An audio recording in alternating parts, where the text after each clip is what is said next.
السلام عليكم. صلوا على الحبيب كده، وعايزة منكم تشجيع جامد في الكومنتات ولايك حلوة قوي. مساء السعادة والسكر الزيادة. النهاردة بقى هنعمل معاكم حلو سهل ولذيذ، يعني طعم رهيب. ما كنتش متخيلة، أول مرة أعمل الطريقة دي والحمد لله نجحت وادتنا طعم تحفة. هي اسمها مكعبات السعادة.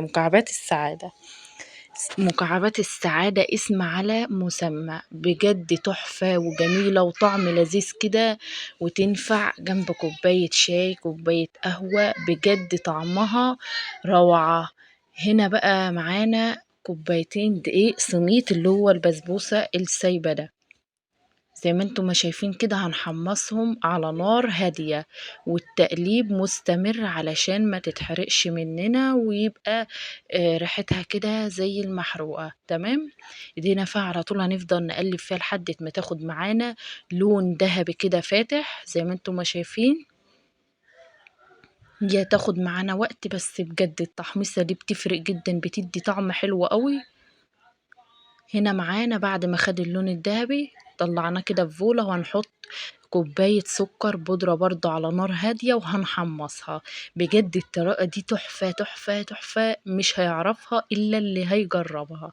بجد أنا أول مرة أجربها معاكم عن تجربة، وبصراحة النتيجة ممتازة جدا. أو زي ما انتم ما شايفين كده أخد معانا برضو نفس اللون معانا، وهنقلبه على الدقيق السميد زي ما انتم ما شايفين كده. هنجيب معانا كوباية إلا ربع سكر بودرة، سكر على حسب الرغبة. انا مرضتش اكتر السكر عشان كده كده الشوكولاتة بتبقى مسكرة وكده، ما تبقاش كلها زي بعضها. تمام. نزلنا هنا بشوية لبن عليها وقلبناها كويس جدا، وهننزل بالخليط ده كده عليها. اهو زي ما انتم ما شايفين هنحتاج شوية لبن تاني، يعني كده حطينا مج ونص لبن زي ما انتم ما شايفين كده. وهنكمل سواها على نار هادية برضو في نفس الطاسة اللي حمصنا فيها، عشان نضمن ان هي تدينا طعم كده حلو، ومش هتبقى معانا ناشفة كده. ما شاء الله. تقليب مستمر برضو لمدة 5 دقايق. هنا بقى معانا صينية ومعانا كيس مسكناه فتحناه كده من الجنب، اهم حاجة يكون نضيف، او ورق استرتش عادي.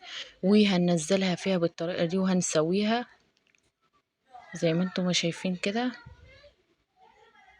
ويكون معانا بقى صوص شوكولاتة، او اي شوكولاتة تسيحها على حمام بخار، وننزل عليها بالشكل ده. طبعا هنديها خبطتين كده علشان الشوكولاتة تتوزع في المكان كويس. حطيناها ساعتين في التلاجة، ودي النتيجة. بسم الله ما شاء الله. صلوا على النبي كده، وحطوا لي لايكاتكم الحلوة دي، وقولوا لي ايه رأيكم فيها. بجد طعمها عجبني جدا، جنب كوباية شاي بلبن كده وقهوة، بجد طعمها بيبقى لذيذ. وفي الفطار، وممكن لو انت بتعملي لأولادك لانش بوكس في الحضانة أو المدرسة تحطي لهم واحد معاهم. اهو ما شاء الله زي ما